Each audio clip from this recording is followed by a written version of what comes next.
Naku po, ito na po, napakatindi po ng ating reaction video ngayong araw na to. Senator Marcoleta itinanggi na gusto niyang ipamigay ang Kalayaan Island Group dyan po sa Pag-asa Island. At dahil po sa issue po na yan, binatikos po siya ng ilang eksperto at mismong mga residente ng Pag-asa Island doon po sa pahayag niya na yun, na ipamigay nga raw po ang Pag-asa Island o ang Kalayaan Island Group. Para po sa konteksto ng ating reaction video, panoorin at pakinggan po natin to. Pero bago po ang lahat, huwag po sanang kadilimutan na mag-subscribe dito po sa ating channel para updated kayo kapag po naglalabas tayo ng mga reaction video. Simulan na po natin to. Let's do this. Binatikos ng ilang eksperto at mismong mga residente ng Pag-asa Island ang pahayag ni Senator Rodante Marcoleta na tila isinusulong ang pamimigay sa Kalayaan Island Group sa West Philippine Sea dahil wala raw ito sa Exclusive Economic Zone ng Pilipinas. Sagot naman ni Marcoleta, hindi niya yun sinabi. Ayun na nga, di ba? Dinideny na po ngayon ni Senator Marcoleta na napakalinaw na sinabi niya po na talaga pong i-give up na natin, no, ang Pag-asa Island o ang Kalayaan Island Group. Sinabi niya po yun. Tapos ngayon po dinideny niya na. At pinaikli raw ang konteksto ng kanyang mga pahayag. May report si Joseph Moro. Sa West Philippine Sea, matatagpuan ang Kalayaan Island Group na sakop ng probinsya ng Palawan. Binubuo ito ng 7 isla kabilang ang Pag-asa Island. Meron din itong 2 bahura. Sa land area na mahigit 88 hectares, ito ang pinakamalaking munisipalidad sa Pilipinas. Halos 400 na nakatira sa Pag-asa Island na may isang barangay. Ang buhay ng mga taga-Pag-asa hindi nalalayo sa buhay ng maraming Pilipino Tama. na nakatira malapit sa dagat. Meron po tayong pamayanan dyan sa Pag-asa Island. Meron pong mga pamilya dyan. Meron pong barangay dyan. At meron po dyang mayor. Meron po talagang pamayanan ang Pilipino dyan. Tapos, sinabi po ni Senator Marcoleta na i-give up na lang daw po natin dahil hindi nga raw po yan sakop ng ating EEC. Diba? Talaga pong sasama po ang loob ng mga mamamayan po na nandyan po sa Pag-asa Island. Diba? Sa sinabi po ng ating senador. Pero sila araw-gabing nakaharap sa banta ng mga barko ng China na abot tanaw lamang. Kaya ang pahayag ni Senador Rodante Marcoleta nitong Miyerkules, Ano ba talaga ipagpapatayan natin dito? We will offer our lives, including the lives of our children, and to die for it, for something that is not even within our EEZ. Ang gawin natin po para madali, i-give up natin yung KIG. Diba? Napakalina po yun. I-give up. Ibig sabihin po nun, ay parang pag sinuko mo ang ating KIG o Kalayaan Island Group o yung Pag-asa Island, ang isa pong konteksto po nun na kahulugan ay ibigay, no? Ibigay na lang sa China. Di ba po? Ganun po yun eh. Kaya napakalinaw po ng sinasabi niya na yun. Kaya nga po galit na galit po ang ating mga mamamayan, lalo na po yung mga nakatira po dyan sa Pag-asa Island. Sabi ko nga po sa inyo, di ba, the damage has been done. Ito na po, dinidinay niya na po ngayon na hindi niya raw sinabi na gusto niyang ipamigay ang Kalayaan Island Group o ang Pag-asa Island. hindi nagustuhan ng mga taga-Pag-asa. We take offense for what he has said kasi parang anong silbi nung bayan namin? Tama. Anong silbi nung mga magigiting na mamamayan namin? Na kumbaga they have already given up yung greener pastures Tama. elsewhere in the country. Tama, isipin nyo, no? Ayan, Vice Mayor po yan ng Pag-asa Island. Yung nagsasalta na yan, si MP Albaida. No, meron po talaga tayong pamayanan dyan. Mga Pilipino po nakatira dyan, di ba? Tapos sasabihin mo na i-give up.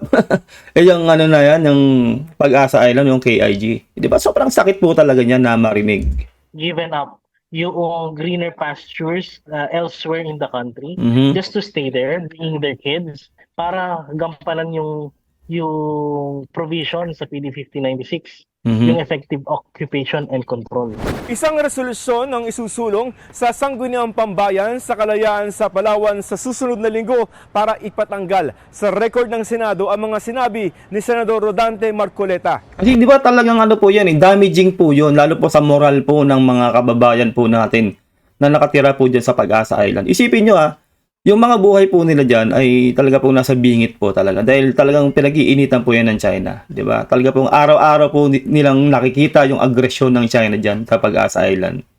Di ba? Tapos, ganun-ganun lang sasabihin po ng isa nating senador na i-give up na po ang Pag-asa Island o ang KIG dahil hindi nga raw po sakop ng ating EEC. Na which is, yun po ay maling statement, no? Maling impormasyon po yun. Kasi talagang hindi po talaga sakop po yan ng ating EEC dahil po hindi po yan dagat. Ang sakop lang po ng ating EEC, at syempre yung sa UNCLOS, yun po yung batas ng dagat, yung UNCLOS. Yan pong Pag-asa Island at KIG, hindi po yan sakop ng UNCLOS. Ano po yan? Sovereignty. No, soberanya po natin yan dahil matagal na po natin na-occupy yan at ipinagtibay po yan ni Pangulong Apo Lakay Ferdinand Marcos Sr. noong 70s. Sa atin po talaga yan, yung Pag-asa Island o KIG na gustong ipamigay na ni Senator Marcoleta. Totoo naman po talaga na sinabi niya po yun. Pag sinabi po kasing i-give up, parang ipinamigay mo na po yun. Diba sa China, na which is masakit po talaga marinig yun. Binatikos din ang pahayag ni Marcoleta ng ilang maritime law expert. Kinilala na nga at lahat, tapos sasabihin mo, ipapamigay mo? I mean, anong klaseng kahibangan yan? 'Di ba? O, 'di ba? Kinilala na nga ng lahat, 'di ba? Isipin niyo international law, kinikilala ng international law. Ng UNCLOS, kinikilala ng UNCLOS. Pinagtibay po ni Apo Lakay ni Ferdinand Marcos Sr. noong 70s, 'di ba? Tapos inaward pa sa atin noong 2016 nung arbitral tribunal.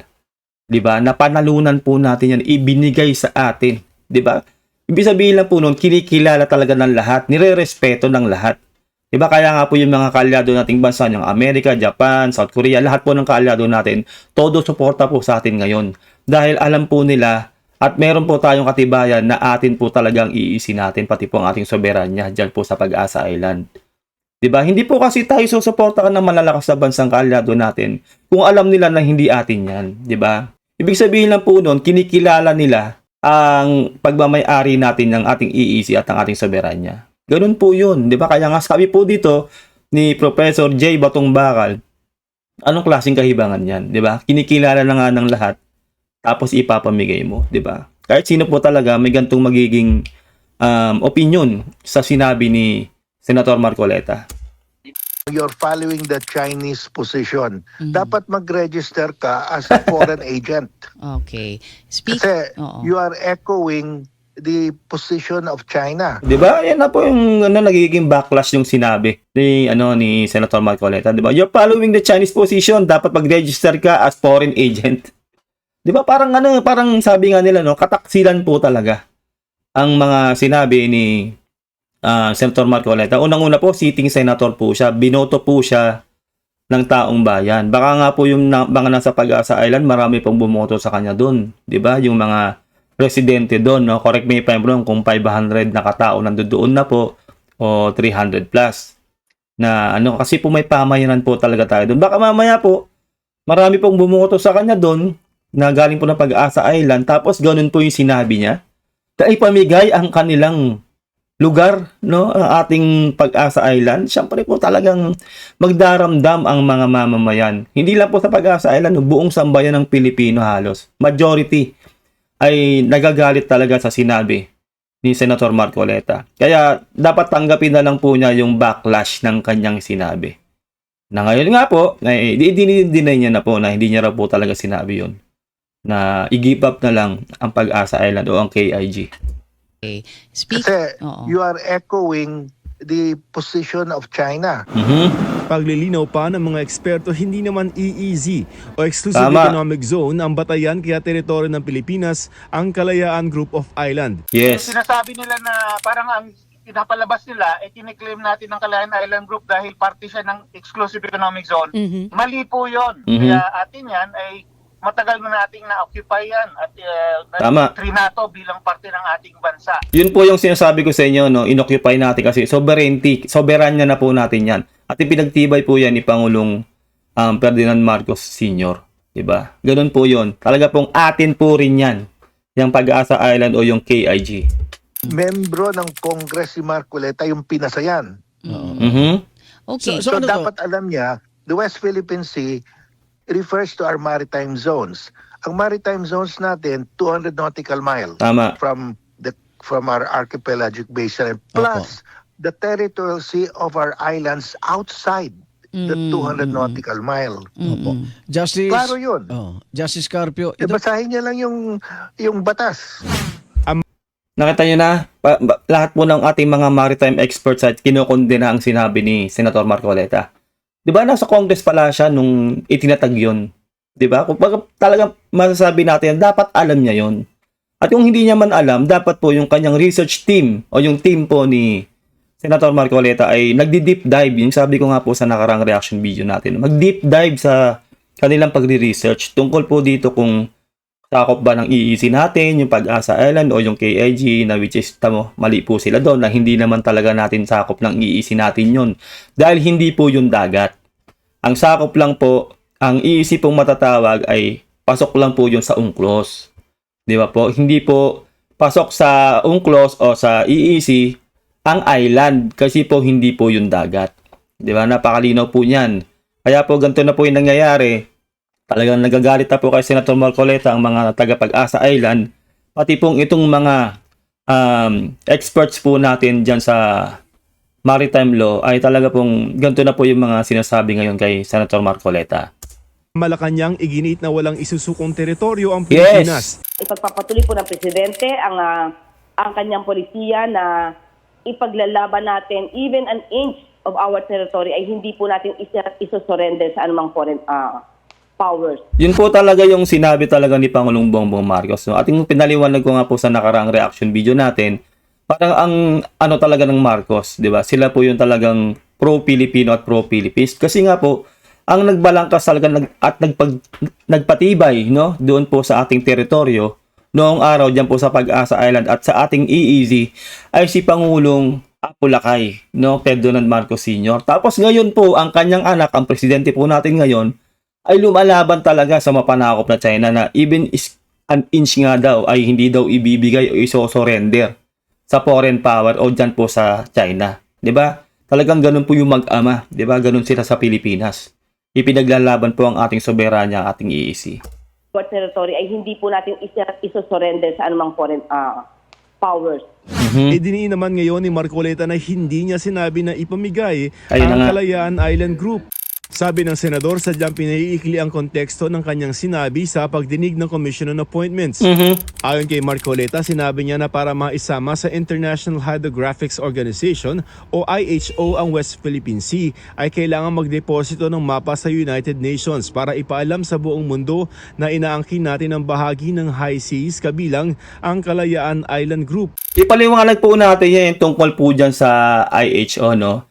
Kasi po, ang IHO po ay hindi po pwedeng gawing batayan para mapatunayan natin na iisi natin ang isang karagatan, no? Kahit na sinong bansa po diyan sa IHO. Basahin po natin to para maunawaan nyo ang rules o ang mandato ng IHO. Kung talaga po bang pwedeng maging basehan siya na masabi na ang isang bansa ay hawak niya yung isang EEC. Ito po, basahin po natin ha. Ayon po ito kay ChatGPT. Ang IHO, International Hydrographic Organization, ay hindi otoridad na nagdedeklara kung kaninong pag-aari ang isang teritoryo. Napakalinaw po yan ha. Hindi otoridad na nagdedeklara kung kaninong pag-aari ang isang teritoryo. Kaya hindi pwedeng gawing pangunahing batayan ang IHO para sabihing pag-aari ng isang bansa ang isang lugar. No, kaya po sinasabi ko nga po sa inyo nung nakarang reaction video natin ay hindi po importante o hindi po kailangan na ma-register sa IHO ang ating EEC dahil hindi po yan kinukuhang batayan para mapatunayan natin na atin po ang isang teritoryo o ang isang EEC. Diba? Wala ring silbi. Yan po yung gustong mangyari ni Senator Marcoleta na magkaroon po ng mapa o magkaroon ng mga pananda ang ating EEC. Ano ang papel ng IHO? Technical at scientifico lang ang tungkulin nito. Gumagawa ng standardized maps, sea names at navigational reference. Para sa kaligtasan ng paglalayag, hindi sa soberanya. Yun lang po ang silbi, kumbaga, ng IHO. Hindi po yan nagdedetermine kung o nagpapalakas ng isang bansa na kanya ang isang EEC o isang teritoryo. Kapag may lumabas na mapa o pangalan ng dagat mula sa IHO, hindi yon legal na patunay ng pagmamay-ari. Napakalinaw po yan ha. Hindi po legal na patunay ng pagmamay-ari. Kumbaga wala pong bearing, kumbaga ang mapa ng IHO kung ang pag-uusapan po natin ay para mag-improve na sa isang bansa ang isang teritoryo o isang EEC. Ano ang tunay na batayan ng pag-aari ng teritoryo? Mas mabibigat at kinikilalang batayan sa international law, number 1, UNCLOS, United Nations Convention on the Law of the Sea. Yan po ang pinaka number 1 na batayan para masabi ng isang bansa na sa kanya ang isang teritoryo o kanyang EEC. 'Di ba? Kumbaga po, ito pong International Hydrographic Organization ay hindi po pwedeng gawing batayan para masabi po natin na atin po ang ating EEC. Sa UNCLOS po tayo sa sangguni. Kaya noon ko pa po sinasabi sa inyo, dapat kung sino man ang nagrereklamo tungkol sa ating EEC o ating soberanya, doon po sila dumulog sa UNCLOS, doon po sila magtanong. Dahil ang UNCLOS po, may mabigat na kinikilalang batayan sa international law patungkol po sa teritoryo at sa mga EEC. Number 2, effective occupation at control, aktwal na pamamahala. Number 3, historical evidence pero dapat suportado ng batas. 'Di ba? Ulad po nung sinasabi ng China, yung 9 to 10 dash line nila, history daw 'yon, sinasabi nila. 'Di ba? Na kanila daw ang buong South China Sea. Pero hindi po suportado ng batas. Kaya masasabi po natin na imbento at hearsay. Samantalang po ang ating EEC ay suportado po ng international law at ng UNCLOS. Kaya atin po talaga yan. Tapos inaward pa po sa atin ng Arbitral Tribunal noong 2016. Kaya atin po yan. Tapos po yung sa Pag-asa Island, yung gusto niyang ipamigay, no? Soberanya po natin yon. Ipinagtibay po yon ni Pangulong Ferdinand Marcos Sr. Wala pa pong UNCLOS doon, ipinagtibay na po yun ng ating dating Pangulo na atin po yung teritoryo na yun, sinakop po yun ng Pilipinas. No? Kaya atin po yun. Tapos binakapan na rin po yun ng international law at ng UNCLOS. Kaya sinasabi ko nga po sa inyo, kung may reklamo kung sino man sa ating mga teritoryo at EEC, dapat sa UNCLOS sila magreklamo o magtanong. Number 4, international treaties. 'Di ba? Yun po yung sa mga iba-ibang bansa, 'di ba? Kung sasang-ayon sila o hindi. Bagamat kahit na meron mang tumututol, dapat sasangguni pa rin sila dito sa number 1 sa UNCLOS. Kasi ito po yung magpapatunay kung kanino talaga yung teritoryo na yon o hindi. Number 5, rulings ng International Court, halimbawa Permanent Court of Arbitration, 'di ba? Legit po, 'di ba? Ayan, Permanent Court of Arbitration, 'di ba? Inaward nga po sa atin sa Arbitral Tribunal. Tayo po yung nanalo, 'di ba? Kumbaga, tinalo natin yung argumento ng China. 'Di ba? Inaward po sa atin. Tayo yung pinaniwalaan. Ibig sabihin lang po noon, talaga pong atin ang ating teritoryo, ang ating EEC. Kung sa Pag-asa Island man 'yan o sa ating EEC diyan sa West Philippine Sea, sa buong EEC po natin sa buong Pilipinas. Ito po ang konklusyon. Halimbawa, relevant sa Pilipinas, 'di ba? Sa West Philippine Sea, hindi IHO ang basehan ng karapatan ng Pilipinas. 'Di ba? Yan po yung gustong gawin ni Senator Marcoleta na maitala sa IHO para daw talagang meron tayong basis na atin po talaga yan. Pero sinasabi po dito, no, sa West Philippine Sea, hindi IHO ang basehan ng karapatan ng Pilipinas. 'Di ba? Wala pong bearing, walang silbi. 'Di ba? Ang 2016 arbitral ruling plus UNCLOS ang legal na sandigan. 'Di ba? Yan po talaga international law, arbitral ruling saka UNCLOS. Doon po dapat sila magtanong. Actually, sabi ko nga, paulit-ulit ko na pong sinasabi, hindi po talaga hindi po tayo dapat magpaliwanag sa China. Kung atin ba talaga yung ating EEC o yung sa Pag-asa Island, 'di ba? O kung sino mang ang gustong magtanong o talagang tinutuligsa tayo na hindi naman sa Pilipinas yan, ganun-ganun eh. 'Di ba? Sabi ko nga, 'di ba? Hindi natin kailangan magpaliwanag dahil legit po na atin po yan. Kung meron silang suggestion o katanungan, doon sila magtanong sa UNCLOS. 'Di ba? Tapos ang usapan. Yun po talaga eh. 'Di ba? Pero talaga pong idinidikdik ni Senator Marcoleta na kailangan daw po na may lathala tayo sa IHO na which is nabasa naman natin na kanina na wala pong bearing yun.